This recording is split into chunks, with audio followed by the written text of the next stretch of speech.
जय हिंद, वंदे मातरम। प्यारे साथियों और सभी साथियों को मेरा प्यार भरा नमस्कार। आप सभी का स्वागत करता हूं इस यूट्यूब चैनल पर जिसका नाम है साथियों टॉपर क्लासेस।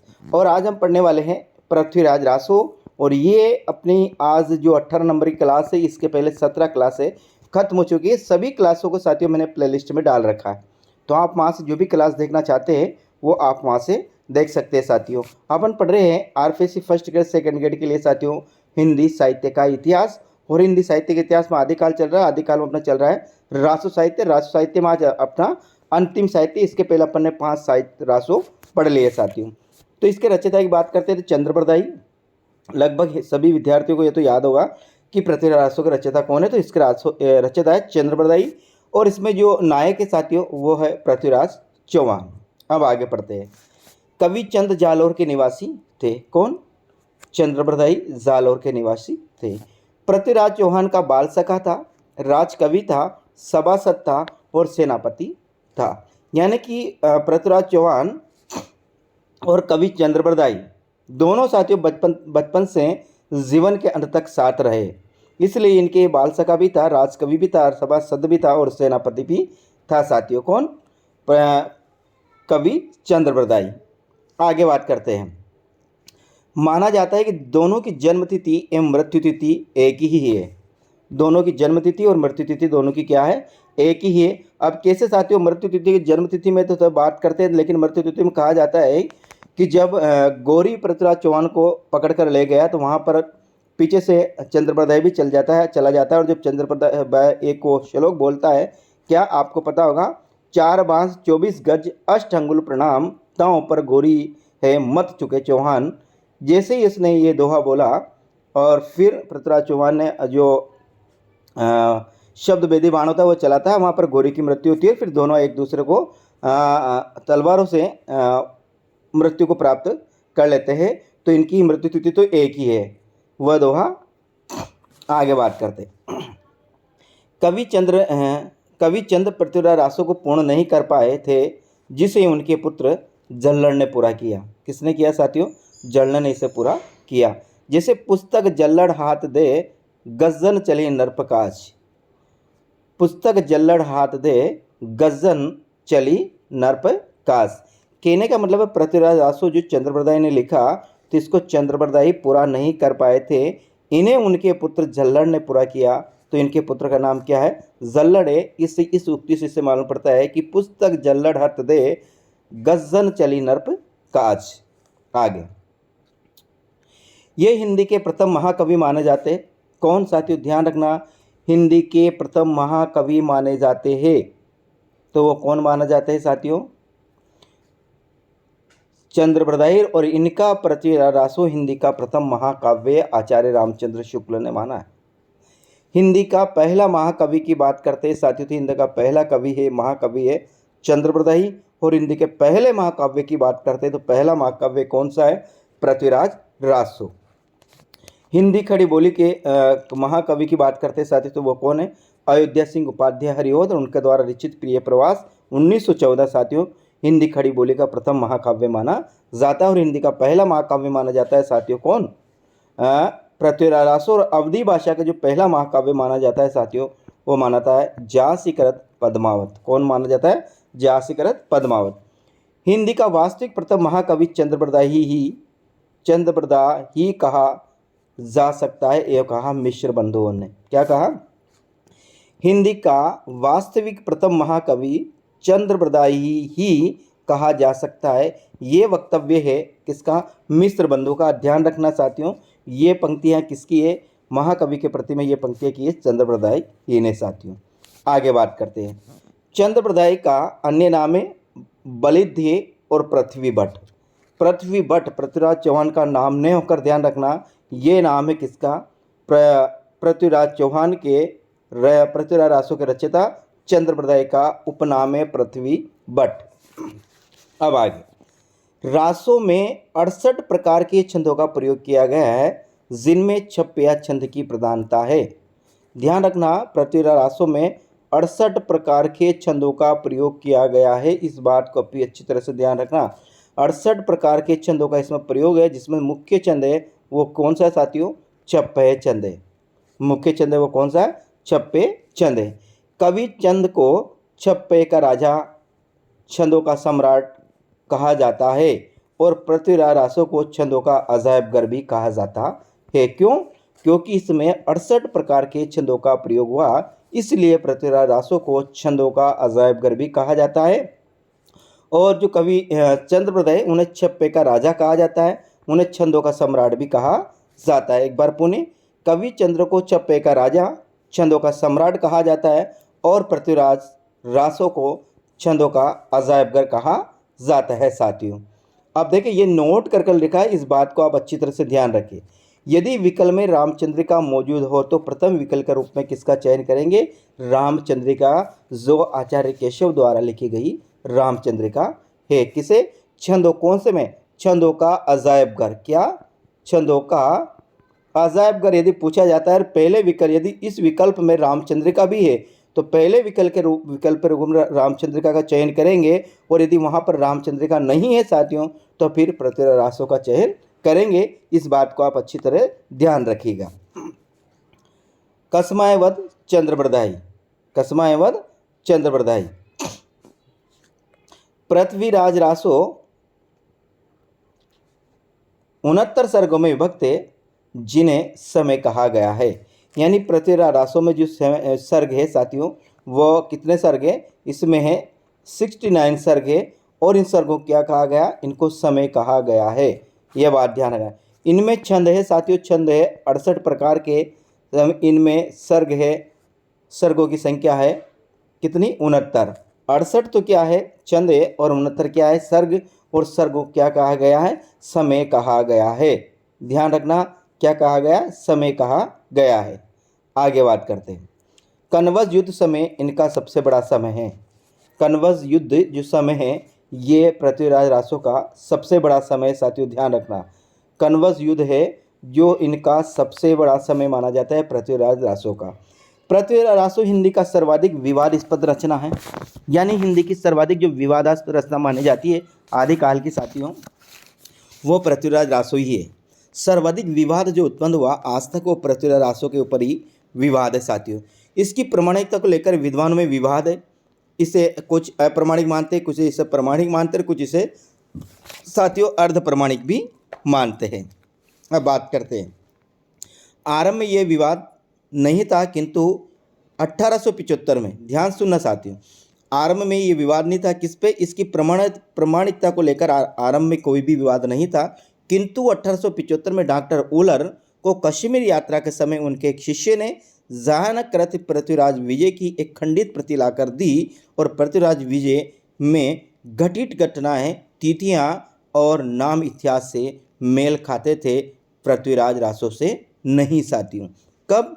1875 की बात है, जब डॉक्टर उलर कश्मीर की यात्रा कर रहे थे, तो उस यात्रा के समय किसी इनके एक शिष्य ने इनको पृथ्वीराज जो जयानक ने लिखा पृथ्वीराज रासो की खंडित प्रति लाकर दी, और पृथ्वीराज रासो में दी गई घटना और पृथ्वीराज विजय में दी गई घटना और पृथ्वीराज रासो में दी गई घटना दोनों में साथियों मेल नहीं खाता है। इससे डॉक्टर वुलर ने पृथ्वीराज रासो को अप्रमाणिक घोषित कर इसके जो साथियों इसमें जो इसका छपाई का, इससे जो प्रकाशन का कार्य चल रहा था उसे बंद करवा दिया गया है साथियों। आगे बात करते हैं। उक्त आधार पर डॉक्टर वुलर ने पृथ्वीराज रासो को अप्रमाणिक घोषित कर एशियाटिक सोसाइटी और बंगाल द्वारा किए जा रहे इसके मुद्रण कार्य को क्या करवा दिया? रुकवा दिया गया। किसके आधार पर?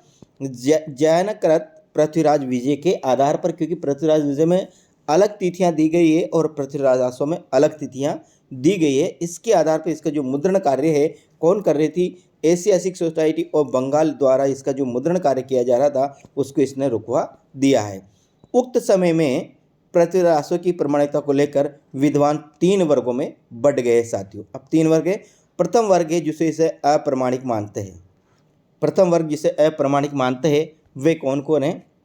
देखें, डॉक्टर वुलर है, आचार्य रामचंद्र आचार्य शुक्ल के साथ राजस्थान के विद्वान मुंशी देवी प्रसाद है, गौरी शंकर हीराचंद ओझा है, कवि राजा श्यामल दास है और मुरारी धान भी सम्मिलित है। इन सभी ने इसको अप्रमाणिक माना है।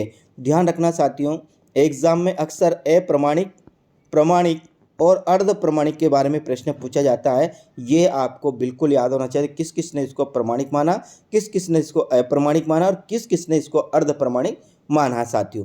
तो अप्रमाणिक की साथियों मैं आपको एक ट्रिक बताता हूँ, आप इसको कैसे याद करें। अप्रमाणिक की बात कर रहा हूँ तो इसको याद करें साथियों, ऐसा लिखिए, आप लिख लीजिएगा, मैं बता रहा हूँ आपको। उलर ओझा, क्या? उलर ओझा, फिर आगे शुक्ल मुंशी मुरारी श्यामलदास, क्या?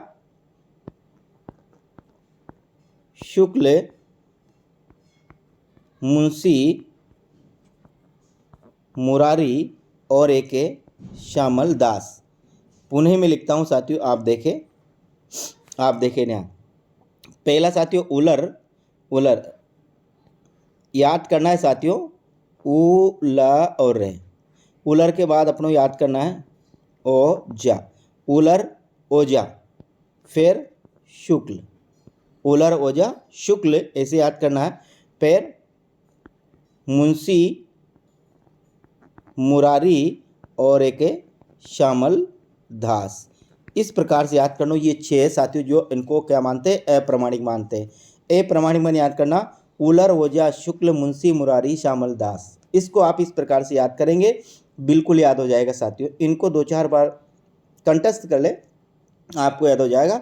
यानी पृथ्वीराज रासो में अप्रमाणिक मानने वाले कौन कौन है, तो इसको याद करें। उलर ओझा शुक्ल मुंशी मुरारी श्यामल दास, उलर ओझा शुक्ल मुंशी मुरारी श्यामल दास, उलर ओझा शुक्ल मुंशी मुरारी श्यामल दास, उलर ओझा शुक्ल मुंशी मुरारी श्यामल दास, उलर ओझा शुक्ल मुंशी मुरारी श्यामल दास। उलर से डॉक्टर उलर, ओझा से गौरीशंकर हीराचंद ओझा, शुक्ल से रामचंद्र शुक्ल, मुंशी से मुंशी देवी प्रसाद और इससे मुरारी से मुरारीदान और श्यामल दास, कवि राजा श्यामल दास। ये थे साथियों, इसको अप्रमाणिक मान ले।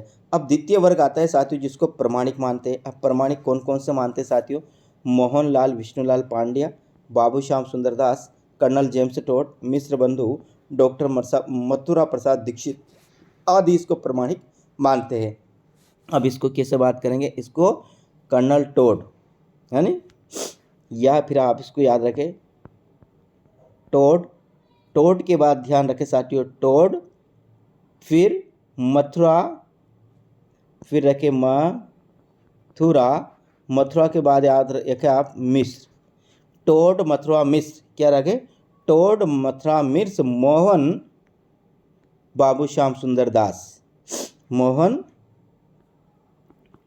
बाबू श्याम सुंदर दास, याद रखना, बाबू श्याम सुंदर दास, इसको ऐसे याद रखना है साथियों।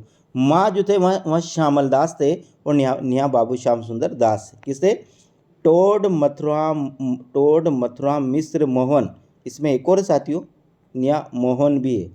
टोड मथुरा मिस्र मोहन बाबू श्याम सुंदर दास, इसको ऐसे याद रखना, टोड मथुरा मिर्स मोहन बाबू श्याम सुंदर दास, बाबू श्याम सुंदर दास।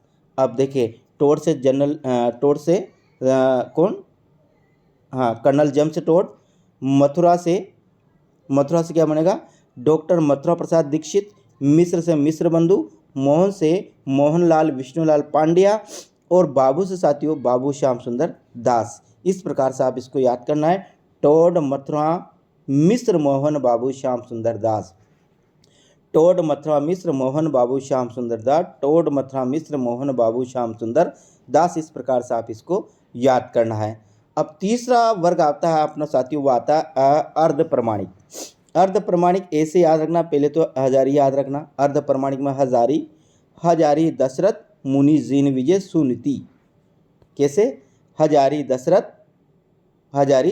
मुनि जीन विजय सुनीति कुमार, हजारी ऐसे याद रखना। हजारी अर्ध प्रमाणिक में ऐसे याद रखना साथियों, क्या रखेंगे आप? हजारी अर्ध प्रमाणिक में ऐसे याद रखेंगे, अर्ध प्रमाणिक में हजारी दशरथ मुनि जीन विजय सुनीति कुमार चटर्जी, हजारी दशरथ मुनि जीन विजय सुनीति कुमार चटर्जी। इस प्रकार से आप इसको याद रखें, ऐसे याद रखेंगे। हजारी के बाद आप रखेंगे दशरथ के बाद मुनि के बाद सुनीति, ऐसे भी याद रखें साथियों। तो इसको याद रखिएगा, हजारी दशरथ मुनिजीन विजय, सुनीति कुमार चटर्जी। साथियों इस प्रकार से आप इसको याद करिएगा।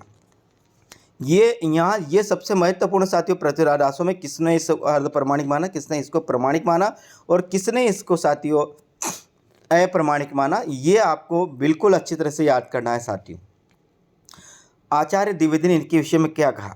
पृथ्वीराज रासो की रचना सुख सुखी संवाद योजना के आधार पर हुई है, अतः उन समयों को ही मूल पृथ्वीराज रासो मानना चाहिए जो इस योजना पर आधारित है और शेष को प्रक्षेपित समझना चाहिए साथियों।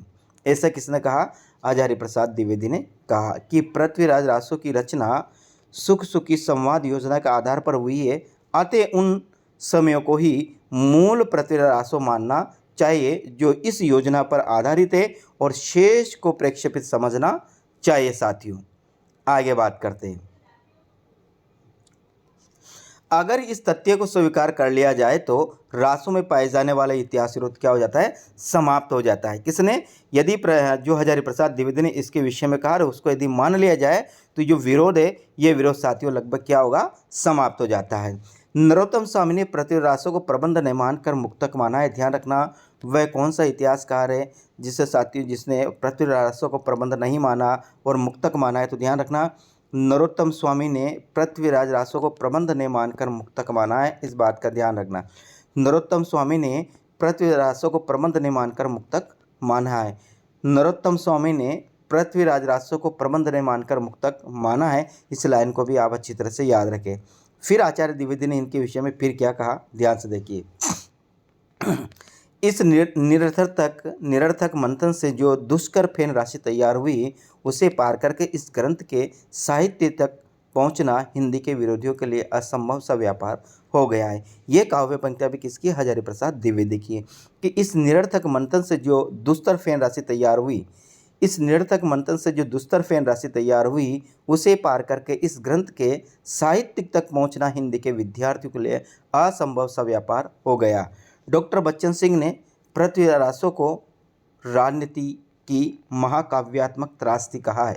ध्यान रखना महाकाव्यात्मक त्रासदी किसने कहा है पृथ्वीराज रासो को?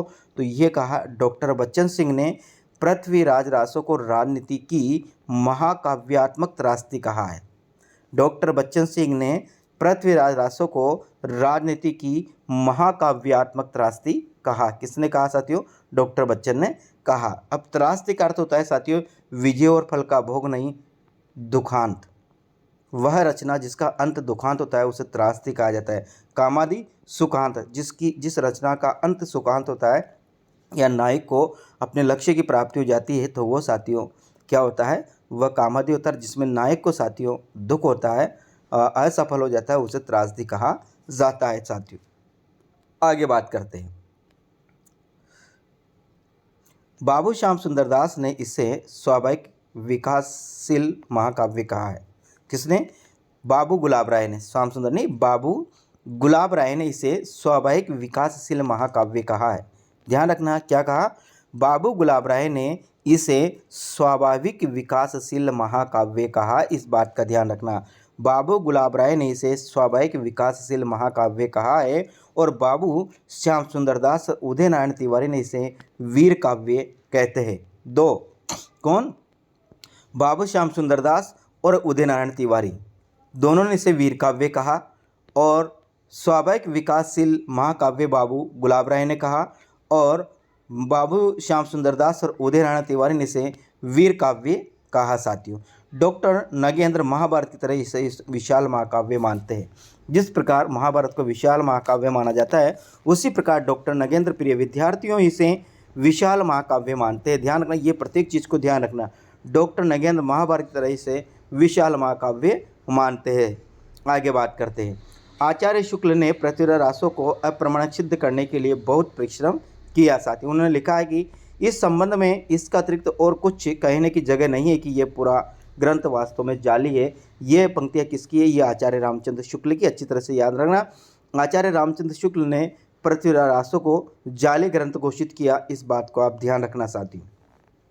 भाषा की कसौटी पर यदि ग्रंथ को कसते हैं तो और भी निराश होना पड़ता है, क्योंकि वह बिल्कुल बेठिकाने हैं, जिसमें व्याकरण आदि की कोई व्यवस्था नहीं है। यह भी आचार्य रामचंद्र शुक्ल ने कहा।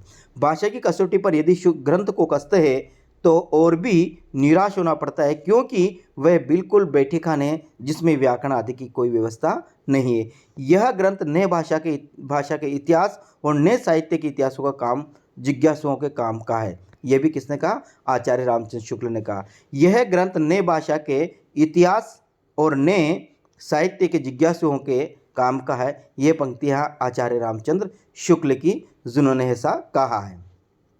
शुक्ल जी ने पृथ्वीराज रासो को पिंगल भाषा में रचित माना है। आचार्य रामचंद्र शुक्ल ने पिंगल भाषा में रचित माना है। उस समय साहित्य की दो शैलियाँ थी, एक डिंगल और पिंगल। डिंगल करते जिसमें साथियों अपभ्रंश और राजस्थानी का यदि मिश्रण तो वो डिंगल है, और अपभ्रंश और ब्रज भाषा का मिश्रण तो वो क्या है? पिंगल। तो आचार्य रामचंद्र शुक्ल ने पृथ्वीराज रासो को पिंगल भाषा मानी है। डिंगल और पिंगल को शुक्ल जी ने भाषा मानते हैं और नगेंद्र इनको क्या मानते हैं? शैलियाँ मानते हैं। ध्यान रखना, डिंगल और पिंगल को शुक्ल जी भाषा मानते हैं और डॉक्टर नगेंद्र इनको डिंगल और पिंगल को क्या मानते हैं? शैलियाँ मानते हैं। साथियों आगे बात करते हैं। आचार्य शुक्ल ने अपने साहित्य इतिहास में पिंगल भाषा में लिखे ग्रंथों को ही स्थान दिया है, इन्होंने डिंगल भाषा में लिखे ग्रंथों को स्थान नहीं दिया है। आचार्य शुक्ल ने अपने साहित्य इतिहास में पिंगल भाषा में लिखे ग्रंथों को ही स्थान दिया है। आचार्य शुक्ल डिंगल और पिंगल का अंतर स्पष्ट करते हैं। आचार्य शुक्ल प्रादेशिक बोलियों के साथ ब्रज भाषा या मध्य देश की भाषा को पिंगल कहते हैं। किसमें? आचार्य शुक्ल प्रादेशिक बोलियों के साथ ब्रज या मध्य देश की भाषा को पिंगल कहते हैं, और अपभ्रंश मिश्रित राजस्थानी को क्या कहते हैं साथियों? डिंगल कहते हैं। किसे? आचार्य रामचंद्र शुक्ल के अनुसार। अब डॉक्टर नगेंद्र ने इसके विषय में क्या कहा, यह भी आप ध्यान से देखिए साथियों। डिंगल और पिंगल की शैली मानकर कहते हैं, जब कवि डिंगल शैली का प्रयोग करता था तो वह हिंदी बोलियों के कर्कश शब्दों को अपनाता था, किंतु वह पिंगल शैली का प्रयोग करता था कोमलकांत या कोमल शब्दावली को अपनाता था। यानी जिसमें कर्कश ध्वनियों का, आचार्य डॉक्टर नगेंद्र के अनुसार, जिसमें कर्कश ध्वनियों को कर्ण कटु शब्दों का प्रयोग किया जाता है वो डिंगल शैली है, और जिसमें कोमलकांत शब्दावली का प्रयोग किया जाता है वो पिंगल शैली। आचार्य डॉक्टर नगेंद्र के अनुसार जिस शैली में कर्कश और कर्ण कटु शब्दों का प्रयोग किया जाता है वो डिंगल शैली, और जिस शैली में कोमलकांत या शब्द या कानों को प्रिय लगने वाले शब्दों का प्रयोग किया जाता है उसे पिंगल शैली कहते हैं। साथियों आगे बात करते हैं। पृथ्वीराज रासो को प्रामाणिकता सिद्ध करने के लिए मोहनलाल विष्णुलाल पांड्या ने आनंद संवत की कल्पना की, जिसे में वह इतिहास की तिथियों में 90 वर्ष का अंतर मिलता है। आनंद संवत की कल्पना किसने की? तो ये की है मोहनलाल विष्णुलाल पांड्या ने आनंद संवत की कल्पना की है, जिसमें वह इतिहास की तिथियों में 90 वर्ष का अंतर मिलता है। जिसमें और इतिहास की तिथियों में कितने वर्ष का अंतर मिलता है? 90 वर्ष का अंतर मिलता है। अब पृथ्वीराज रासो के 4 संस्करण प्रसिद्ध है साथियों। पहला है व्रत, दूसरा है मध्यम, तीसरा है अतिमध्यम, और फिर साथियों लघु। तो जो वृहत संस्करण है वह नागरी प्रचारणी काशी द्वारा प्रकाशित है। इसमें साथियों 69 समय व 16,306 छंद है। काशी नागरी प्रचारणी सभा ने जो इसका वृहत्तम संस्करण प्रकाशित किया उसमें 69 तो क्या है समय है, और 16,306 साथियों इसमें छंद है। इसकी हस्तलिखित प्रति उदयपुर संग्रहालय में सुरक्षित है। किसकी? जो पृथ्वीराज रासो का वृहत्तम संस्करण है, इसकी जो प्रति है वह उदयपुर संग्रहालय में। मध्यम में साथियों 7,000 छंद है, ये अब तक अप्रकाशित है। इसकी प्रति अबोहर पंजाब तथा बीकानेर में अगरचंद नाहटा के पास सुरक्षित है। इसका जो मध्यम संस्करण है जो साथियों 17 जिसमें 17,000 छंद है, ये अब तक प्रकाशित नहीं किया गया, लेकिन इसकी प्रति है वो अबोहर पंजाब तथा बीकानेर में अगरचंद नाहटा के पास ये सुरक्षित है। इसके बाद अगला जो इसका संस्करण आता है साथियों वह आता है लघु संस्करण, जिसमें साथियों 3500 छंद है और 19 समय है। इसकी हस्तलिखित प्रति अनूप संस्कृत पुस्तकालय बीकानेर में सुरक्षित है। किसकी? लघुतम संस्करण की। कहाँ पर है? इसकी हस्तलिखित जो प्रति है वो है साथियों अनूप संस्कृत पुस्तकालय बीकानेर में लघु संस्करण की प्रति सुरक्षित है।